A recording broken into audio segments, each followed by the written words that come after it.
പുതിയ വീഡിയോയിലേക്ക് എല്ലാവർക്കും സ്വാഗതം. ക്യാരറ്റിൻ്റെ ടേസ്റ്റി ആയിട്ടൊരു ഡെസേർട്ട് ബർഫിയാണ് ഇന്ന് ഷെയർ ചെയ്യുന്നത്. ക്യാരറ്റിൻ്റെ കൂടെ കാഷ്യൂനട്ടും കൂടി ചേരുമ്പോൾ ടേസ്റ്റ് അടിപൊളി. നേരത്തെ ഉണ്ടാക്കി വെക്കാമെന്നുള്ളതാണ് ഇതിൻ്റെ പ്രത്യേകത.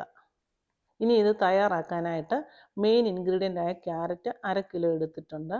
ഇത് ഗ്രേറ്റ് ചെയ്ത് വരുമ്പോൾ 4 കപ്പോളമുണ്ട്. ക്യാരറ്റ് ആദ്യം ഗ്രേറ്റ് ചെയ്ത് മാറ്റി വെക്കണം. അതിനുശേഷം 1 കപ്പ് കാഷ്യൂ നട്ട്സും കുറച്ച് ഏലക്കായും കൂടെ മിക്സിയുടെ ജാറിലിട്ട് നന്നായി പൊടിച്ച് മാറ്റി വെക്കണം.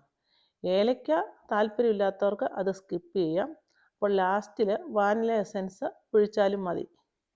നന്നായി പൊടിച്ചെടുത്ത കാഷ്യൂ നട്ട്സും മാറ്റി വെക്കുക. ഇനി ബർഫി തയ്യാറാക്കാനായിട്ട് വലിയൊരു പാൻ എടുക്കുക. അതിലേക്ക് ഗ്രേറ്റ് ചെയ്ത 4 കപ്പ് ക്യാരറ്റും കൂടെ ഇടുക. എന്നിട്ട് ചെറിയൊരു പീസ് ബട്ടറും കൂടി ഇടുക. ഇനിയും ഫ്ലെയിം ഓൺ ആക്കുക. ബട്ടറിന് പകരം നെയ്യ് വേണമെങ്കിലും ഉപയോഗിക്കാം. ഇനി ക്യാരറ്റ് ഒന്ന് വഴന്നതിന് ശേഷം ഒരടപ്പ് കൊണ്ട് ഇത് 5 മിനിറ്റ് ലോ ഫ്ലെയിമിൽ അടച്ചു വെച്ച് വേവിക്കണം. 5 മിനിറ്റ് കഴിഞ്ഞിട്ട് ഇത് തുറന്ന് നോക്കുക. പിന്നെ ഇളക്കുക, നന്നായിട്ട് ഇളക്കണം.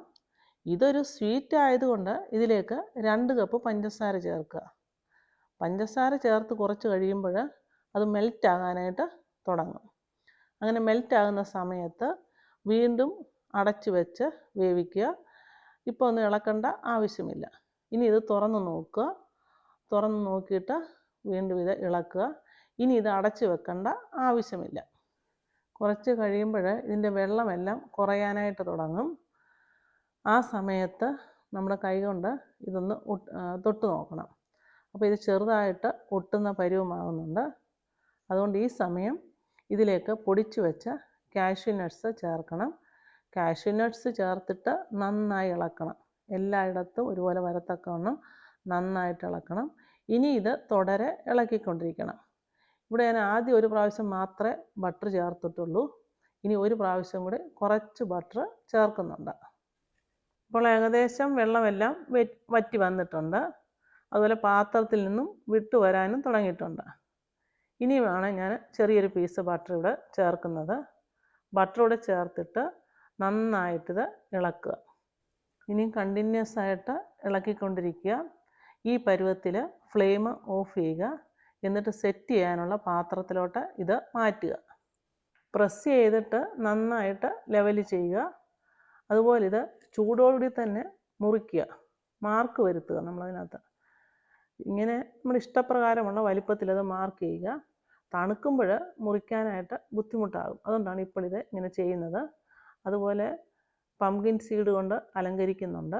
അതൊക്കെ ഓപ്ഷനിലാണ്. തണുത്ത് കഴിഞ്ഞിട്ട് പാത്രത്തിൽ നിന്നും ഇളക്കുക. എല്ലാം നമുക്ക് പെട്ടെന്ന് ഇളക്കിയെടുക്കാനായിട്ട് സാധിക്കും. ഇവിടെ വളരെ ടേസ്റ്റി ആയിട്ടുള്ള ക്യാരറ്റിൻ്റെ ബർഫി തയ്യാറായി. ഉണ്ടാക്കാൻ എളുപ്പവും കഴിക്കാൻ വളരെ രുചികരവുമാണ്. ഈ രീതിയിൽ ഉണ്ടാക്കുമ്പോൾ അധികം ഇളക്കേണ്ട ആവശ്യമില്ല. ഈ രുചികരമായ സ്വീറ്റ്, ഹെൽത്തി ആയിട്ടുള്ള മധുരം നിങ്ങൾക്ക് ഇഷ്ടമായെങ്കിൽ ലൈക്ക് ചെയ്യുക, ഷെയർ ചെയ്യുക, കമൻറ്റ് ചെയ്യുക. അടുത്ത നല്ലൊരു റെസിപ്പിയുമായി കാണുന്നത് വരെ ഹാവ് എ നൈസ് ടൈം.